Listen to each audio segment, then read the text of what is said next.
The Fat Controller's engines were clearing the railroads with broken logs and broken trees. Billy and Peter Sam often worked together.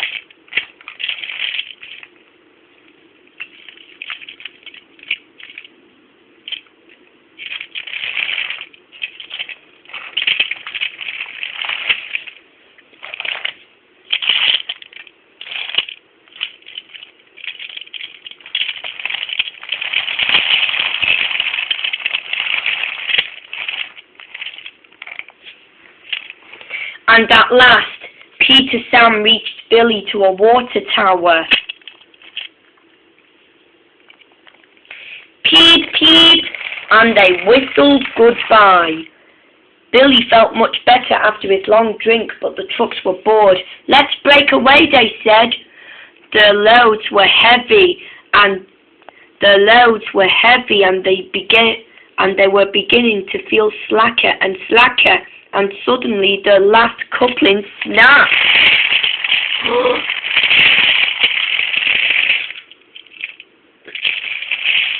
Faster, faster, shouted the trucks.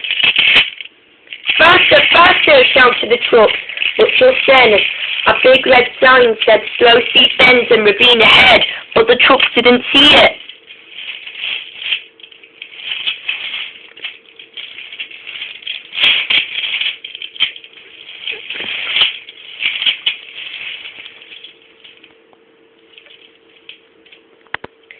And then it was too late.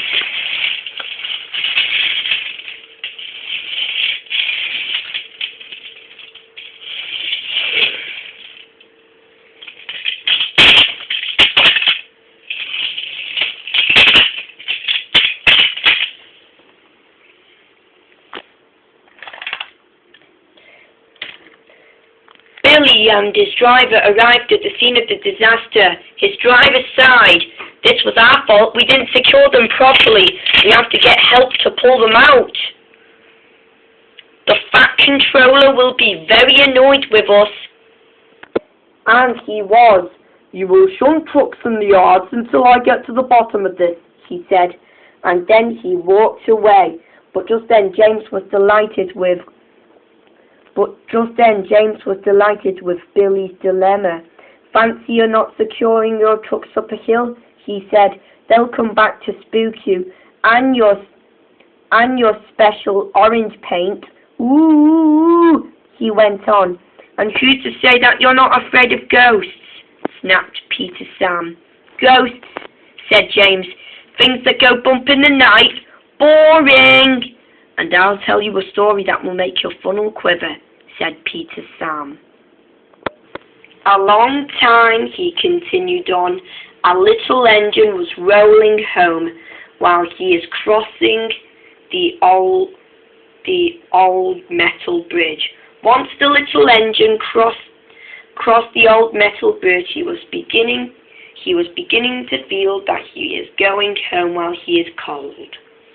It was a misty moonlit night. But suddenly, the engine lost control and plunged over the side into the swamps below.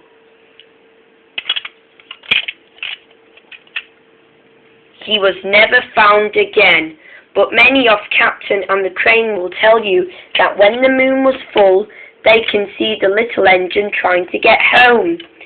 But he never reaches the old wooden side. So what do you think of that, James? Said Peter Sam. Stupid, said James, and puffed grumpily away. Never mind, Billy, said Peter Sam. He'll be frightened when he saw a ghost, he went on, and so this gave Billy's driver and fireman a very good idea. Let's play a trick on James, they said. At the next morning, Billy's driver and fireman, who spoke to James's driver and fireman, who agreed.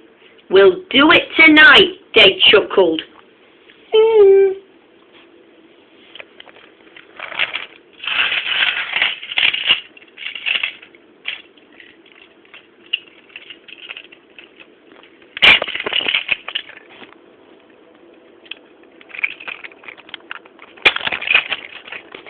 Later, James had to take some more passengers to the trip and bring some more home. But later, while James was puffing around down the line to think about what he's going to do at the moment, and then first his driver and fireman decided their plan to cross the old. And then first his driver and fireman decided the plan to cross the old metal bridge. Halted bridge, rubbish, he went on. It is tame as a pet rabbit, he went on. But already he was not thinking clearly enough, but he kept thinking about Peter Sam's story.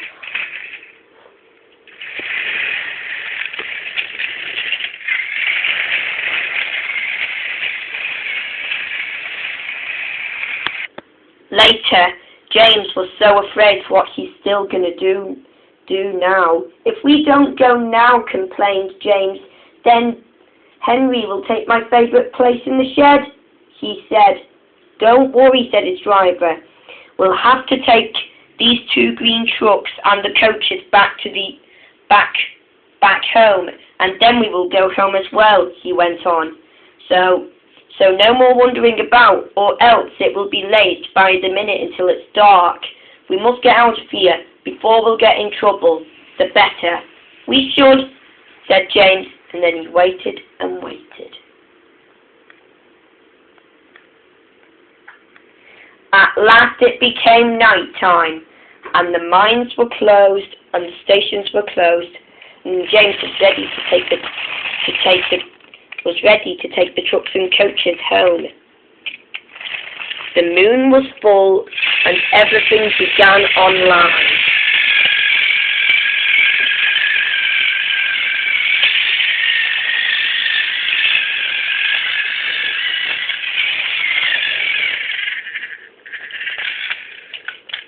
James whistled, and the sound echoed everywhere.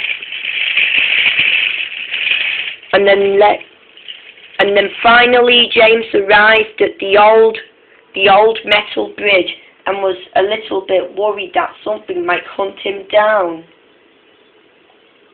But suddenly James saw something, but he knew it was a familiar thing that looked like Murdoch's size or Hero's size.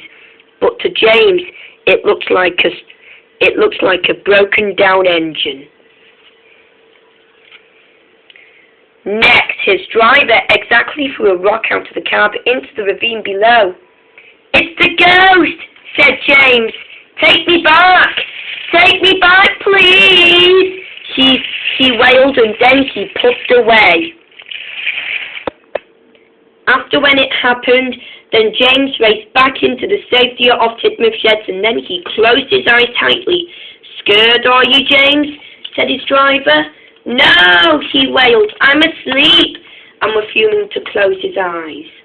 Then he told his driver and fireman to find what was on his line, but they couldn't find it. The only sound it was that it was nowhere to be found and nowhere to be seen for what can make James afraid.